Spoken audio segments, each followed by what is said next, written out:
Hello guys, welcome back to my channel. आज हम जो है नेक्स्ट टॉपिक स्टार्ट करने जा रहे हैं। हमारा जो कोर्स चल रहा था बीएड, उसका हम सेकंड जो टॉपिक है वो स्टार्ट करने जा रहे हैं। हमने कर लिया था मीनिंग, कॉन्सेप्ट एंड नेचर और कैरेक्टरिस्टिक्स ऑफ नॉलेज। अगर आपने वो वीडियो नहीं देखा है तो आई बटन में मैं आपको लिंक प्रोवाइड कर दूंगी, तो आप वहां से जाकर देख सकते हो। आज जो हम टॉपिक करेंगे वो है हमारा टाइप्स ऑफ नॉलेज। यहाँ पे मैंने आपको 10 to 15 टाइप्स जो है नॉलेज के वो बता रखे हैं। अब ये जो क्वेश्चन बनता है, मैंने अपनी पहली वीडियो में बताया था कि किस तरह से क्वेश्चन जो है आता है बीएड के अंदर। जो सिलेबस मैं आपको बता रही हूँ वो सिलेबस है आपका एमडीयू से रिलेटेड है, सीआरएसयू से रिलेटेड है, आईजीयू से रिलेटेड है, जीजेयू से रिलेटेड है। ठीक है, तो जितना भी सिलेबस मैं आपको करा रही हूँ ये सारी यूनिवर्सिटी का सिलेबस अप्रॉक्सीमेटली आप कहें कि बिल्कुल सेम है।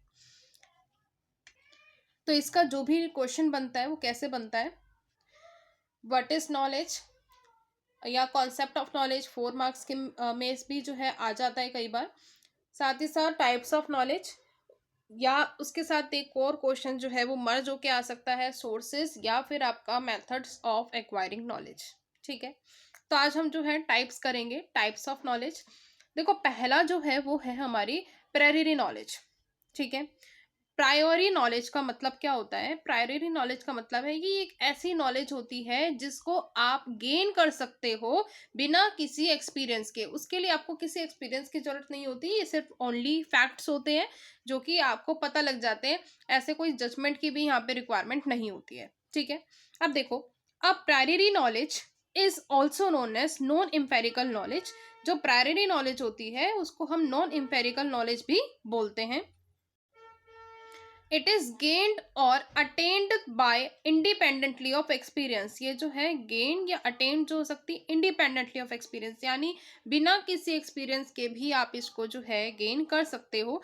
There is no judgement without mind thinking in terms of cause and effect, यानी आपको कोई माइंड थिंकिंग नहीं करनी पड़ेगी। किसी चीज़ का कोई कॉज या किसी चीज़ का कोई इफेक्ट की जो है रिक्वायरमेंट नहीं होती, आपको सोचना नहीं पड़ेगा उसके बारे में।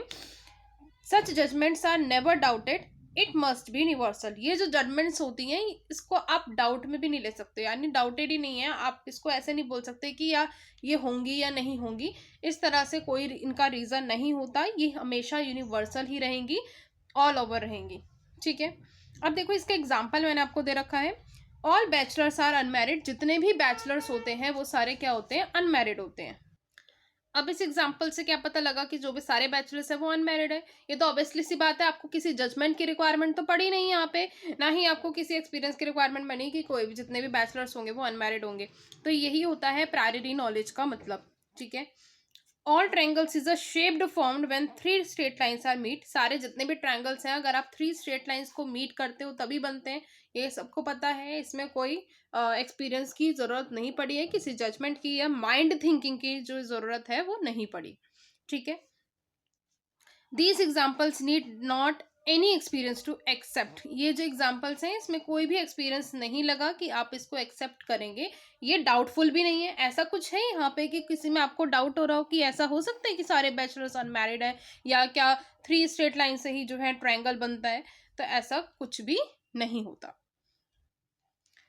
आगे देखिए, नेक्स्ट है हमारे पास पोस्टेरियर नॉलेज।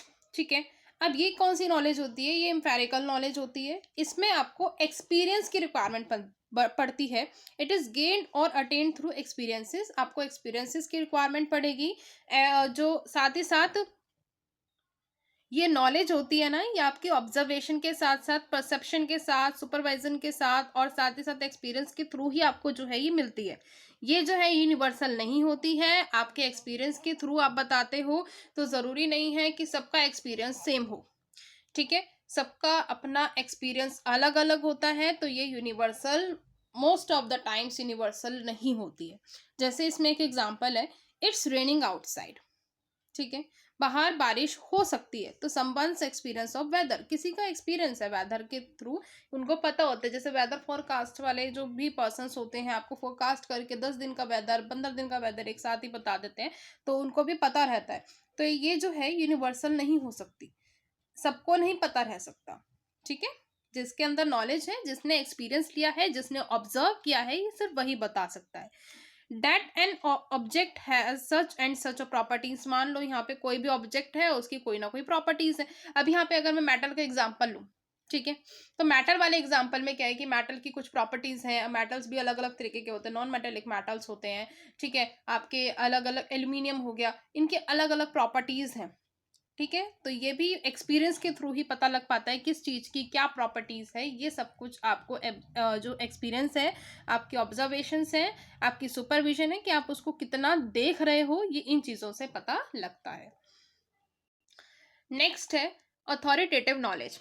अथॉरिटेटिव नॉलेज कौन सी नॉलेज होती है? ये एक रिसर्च बेस्ड नॉलेज होती है, जहाँ पे कोई पर्सन जो है रिसर्च कर रहा है, ठीक है, रिसर्च करने के बाद साइंटिस्ट ने कुछ प्रूफ्स दिए हैं, ये उस टाइप की नॉलेज होती है। अब देखो, it is a research based knowledge, these are permanent and universal. ये जो है परमानेंट भी होती है, साथ ही साथ यूनिवर्सल भी होती है। दीज फैक्ट्स आर प्रूव्ड, ये जो फैक्ट्स होते हैं ये प्रूफ किए गए होते हैं साइंटिस्ट के द्वारा, ठीक है। And we read them from books, या तो हम बुक्स से ले रहे हैं या सम नॉलेज जो है हमें हमारे टीचर्स दे रहे हैं। तो ये जो काइंड ऑफ नॉलेज होती है, ये किसी आपको अथॉरिटी से मिलती है, जैसे साइंटिस्ट से मिल रही हैं, आपके टीचर्स से मिल रही हैं, तो किसी ना किसी अथॉरिटी से मिलती हैं। तो इस वजह से इसका नाम जो है अथॉरिटेटिव नॉलेज रखा गया है, ठीक है, कि आपको किसी बड़े अथॉरिटी वाले पर्सन से आपको ये नॉलेज जो है वो मिल रही है। इसका एग्जाम्पल देखो, earth revolves around the sun. Earth जो है रिवॉल्व कर around the sun, around sun के अराउंड रिवॉल्व करता है। और यहाँ पे देखो, ये वाली जो नॉलेज होगी ये आपको साइंटिस्ट से मिली होगी, और ये भी क्या है, रिसर्च है, उनकी रिसर्च बेस्ड नॉलेज है। नेक्स्ट है आपका साइंटिफिक नॉलेज। ये जितने भी आज मैं आपको नॉलेज के टाइप्स बता रही हूँ, ये आपके बीएड पॉइंट ऑफ व्यू से तो इम्पॉर्टेंट है ही, साथ साथ सीटेट पॉइंट ऑफ व्यू से भी इम्पॉर्टेंट है। तो इसको अच्छे से ध्यान से समझना, ठीक है। इसलिए मैं आपको ये जो पॉइंट्स हैं, ये जितने भी टाइप्स हैं, वो डिटेल में करा रही हूँ कि आपको समझ अच्छे से आ जाए। साइंटिफिक नॉलेज में क्या होता है कि ये जो नॉलेज होती है ये आपको जो है एक्सपेरिमेंट और ऑब्जर्वेशन के थ्रू मिलती है, ठीक है। एक्सपेरिमेंट कर रहे हैं, ऑब्जर्वेशन कर रहे हैं, उसके थ्रू मिलेगी। इस वजह से इसका जो नाम है वो साइंटिफिक नॉलेज ही रखा जाता है। ये जो है वेरीफाई की जाती है और अलग अलग लोगों के द्वारा टेस्ट भी की जाती है। ये एम्पेरिकल इन नेचर भी होती है, रैशनल इन नेचर भी होती है। तो ये जो है इन दोनों के जो करेक्टरिस्टिक्स हैं वो इन्वॉल्व करती है। ये जो है चेंजेबल हो सकती है, बट परमानेंट नहीं होती है। परमानेंट कैसे नहीं होती है, देखो एग्जांपल से बहुत अच्छे से समझ में आएगा। How much time it takes for sound waves to reflect off the ocean floor, ठीक है। अब देखो यहाँ पे क्या है कि कितना टाइम जो है साउंड वेव लेगा, ठीक है। How much time it takes for sound wave जो है ओशन फ्लोर में से वो कितना टाइम लेंगे रिफ्लेक्ट होने के लिए। तो वो अलग अलग डिफरेंट आ सकता है, चेंज हो सकता है, परमानेंट इन नेचर नहीं रहेगा। अब उसके बाद देखो, नेक्स्ट जो अभी हमने बात करी थी एम्पिरिकल नॉलेज और हमारी रैशनल नॉलेज की, यहाँ पे अब ये इन दोनों के एग्जांपल्स देखेंगे। अब देखो, एम्पिरिकल नॉलेज कौन सी होती है, जो कि सेंसेस के थ्रू जो है आपको मिलती है, उस नॉलेज को हम एम्पिरिकल नॉलेज बोलते हैं। रैशनल नॉलेज वो नॉलेज होती है जो कि आपको रीजनिंग के थ्रू मिलती है, उसको हम रैशनल नॉलेज बोलते हैं। जैसे इसके एग्जांपल्स हो गए आपके मैथमेटिकल नॉलेज है, न्यूमेरिकल रिलेशंस हैं या कॉम्प्लेक्स कैलकुलेशंस हैं। तो ये आपके नॉर्मल एक एग्जांपल्स हो गए रैशनल नॉलेज के, ठीक है। नेक्स्ट देखिए रिवील्ड नॉलेज। अब रिवील्ड नॉलेज कौन सी होती है, ये ध्यान से सुना। ये वाली नॉलेज जो है ना आपकी स्पिरिचुअलिटी से रिलेटेड होती है, आपके रिलीजन से रिलेटेड होती है। ये नॉलेज आपको जो है ना रिलीजियस बुक से या डिवाइंस जो सोर्सेस होते हैं उनसे रिसीव होती है। ये नॉलेज जो है एक तरीके का यूनिवर्सल इन नेचर है। ये आपको जो है मिलती है थ्रू द बुक्स, हो गई आपकी जो भी वेदास हैं उनसे मिलती है, ठीक है। ये आपके पुराण से, जो पुराने टाइम के जो पुराण पढ़े हुए हैं आपके, ठीक है, उनसे मिलती है ये नॉलेज। तो ये जो है किससे रिलेटेड है, स्पिरिचुअलिटी से, रिलीजियस नॉलेज जो है इससे मिलती है। ये जो है आप लर्न कर सकते हैं रिलीजियस बुक्स, डिवाइन सोर्सेज वगैरह से। अब एग्जाम्पल क्या है, गॉड इज लाइट, ठीक है। अगर आपको वीडियो समझ आ रहा है, लेक्चर समझ आ रहा है, क्लियर हो रहा है, तो लाइक करें, शेयर करें अपने दोस्तों के साथ, कमेंट करें। अगर आपको और भी कोई टॉपिक की वीडियो चाहिए तो मैं पूरी कोशिश करूंगी कि आपको उस टॉपिक की वीडियो मिल जाए, ठीक है। Intuitive knowledge. अब इस नॉलेज में क्या होता है, ये एक सब्जेक्टिव इन नेचर होती है और स्पॉन्टेनियस इन नेचर होती है। अब इसका मतलब क्या है, ये वर्ड्स बहुत इंपॉर्टेंट है, ठीक है। अब इट इज सब्जेक्टिव और स्पॉन्टेनियस। स्पॉन्टेनियस मतलब अचानक से आपको मिल जाती है, आपके अंदर से। आप जो है अगर किसी चीज को बार बार रिपीट कर रहे हो, आप उस चीज को देख रहे हो, आपके अंदर से जो नॉलेज निकल कर आती है, तो वो जो होती है वो होती है आपकी इंट्यूटिव नॉलेज। ठीक है। It is neither related to senses, ये सेंसेस से रिलेटेड नहीं होती, नॉट टू रीजन, किसी रीजन से रिलेटेड नहीं होती, इसको प्रूव करने की जरूरत नहीं होती है, और ये प्रूफ होती भी नहीं है, क्योंकि ये आपकी इनसाइट से निकली हुई नॉलेज होती है। नेक्स्ट है आपकी एक्सप्लिसिट नॉलेज। अब देखो एक्सप्लिसिट नॉलेज क्या होती है, ये बहुत ध्यान से समझने वाली बात है, एक्सप्लिसिट और टैसिट। इसका मैंने आपको बाद में डायग्राम भी दे रखा है, तो मैं ढंग से बताती हूँ, ध्यान से समझना।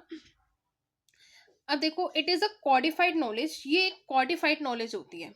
ठीक है। सीटेट क्वेश्चन पेपर्स में भी पूछा जाता है, तो आप ध्यान से देखिएगा। इट इज़ अ कॉडिफाइड नॉलेज, ये कॉडिफाइड नॉलेज होती है जो कि आपको डॉक्यूमेंट्स के अंदर मिलती है, डाटाबेस के अंदर या रिकॉर्ड्स के अंदर या फाइल्स के अंदर आपको मिलती हैं, जो कि आप ट्रांसफ़र कर सकते हो या फिर आप अपने पास स्टोर करके रख सकते हो। ठीक है। ये जो है टेंजिबल होती हैं, आप इसको टच कर सकते हो, ये विजिबल होती है, आप इसको देख सकते हो, पब्लिक को बता सकते हो, सबके साथ शेयर कर सकते हो, ये प्राइवेट नहीं होती है। अब यहीं अगर बात करें टैसिट नॉलेज की, तो वो कैसी होती है, ये हाईली डिफिकल्ट टू कम्युनिकेट होती है, आप इसको कम्युनिकेट नहीं कर सकते, आपके अंदर जो फीलिंग्स है, आपकी जो भी थिंकिंग है, आपके इमोशंस हैं, आप उसको शेयर नहीं करते हो अदर के साथ।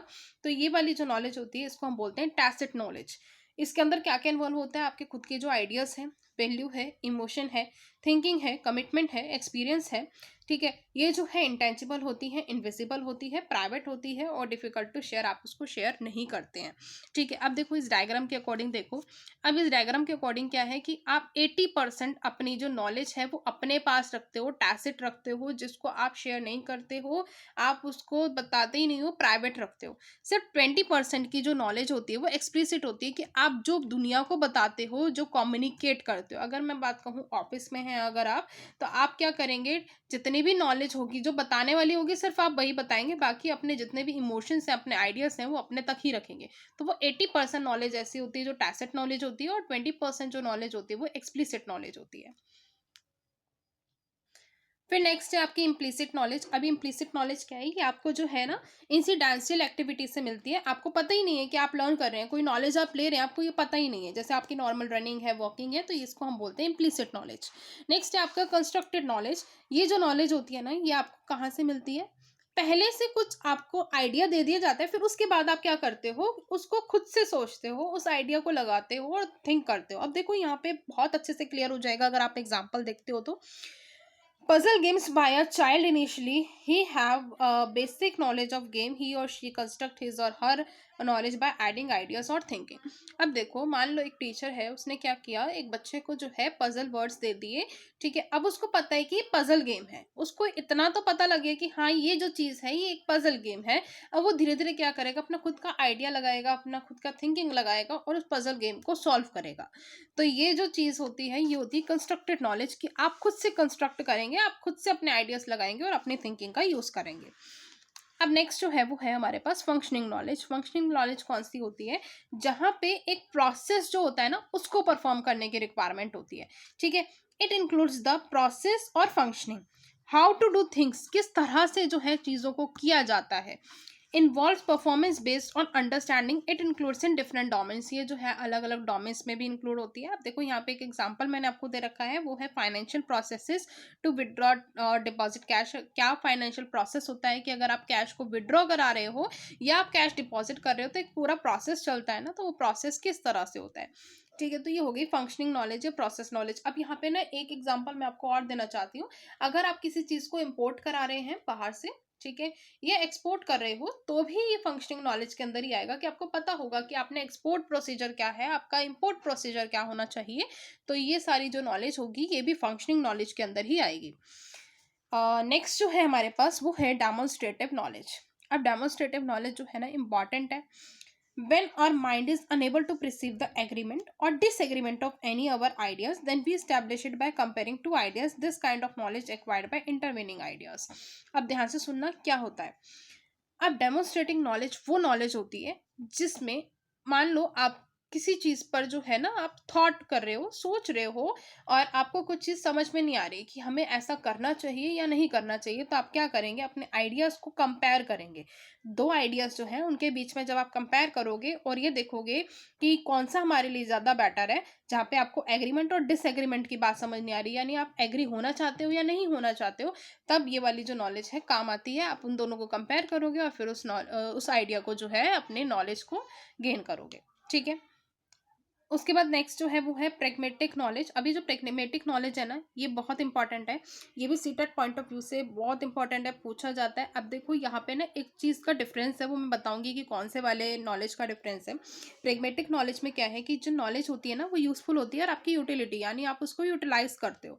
ठीक है। अब ये जो नॉलेज होती है ना एक्सपीरियंस और ऑब्जर्वेशन बेस्ड होती है। अब यहाँ पे ध्यान से समझना कि अगर आपको पता होना चाहिए कि अगर साइंटिफिक नॉलेज है तो वो एक्सपेरिमेंट और ऑब्जर्वेशन बेस्ड होती है, बट प्रेगमेटिक नॉलेज जो है वो एक्सपीरियंस और ऑब्जर्वेशन बेस्ड होती है। तो यहाँ पे बच्चे कंफ्यूज हो जाते हैं, तो ये चीज़ आपको ध्यान रखनी है। ठीक है, कि कौन सी एक्सपीरियंस और ऑब्जर्वेशन बेस्ड होती है और कौन सी जो है साइंटिफिक जो है वो कौन सी होती है एक्सपेरिमेंट और ऑब्जर्वेशन बेस्ड होती है। ठीक है, ये जो है कोई भी पर्सन अपनी लाइफ में यूज़ कर सकता है और एडजस्ट कर सकता है अपनी इच्छा के अनुसार। नेक्स्ट है सेंसिटिव नॉलेज। ये जो नॉलेज होती है ये सेंसेस के थ्रू आती है। So we do believe on it, हमें इस पे बिलीव करना चाहिए। अब सेंसेस के थ्रू कैसे, आपके आप देख रहे हैं, सुन रहे हैं, इन चीज़ों के थ्रू जो है नॉलेज आपको मिलती है। ठीक है, तो आज हम जो है टाइप्स ऑफ नॉलेज तक का ही टॉपिक जो है वो करेंगे। नेक्स्ट वीडियो हम करेंगे हमारे सोर्सेस ऑफ नॉलेज। सो मिलते हैं नेक्स्ट वीडियो में, तब तक के लिए bye bye and thanks for watching the video. Please like and share the video, and make sure if you having any doubt then comment me in the comment section. I will surely reply. Okay, bye bye.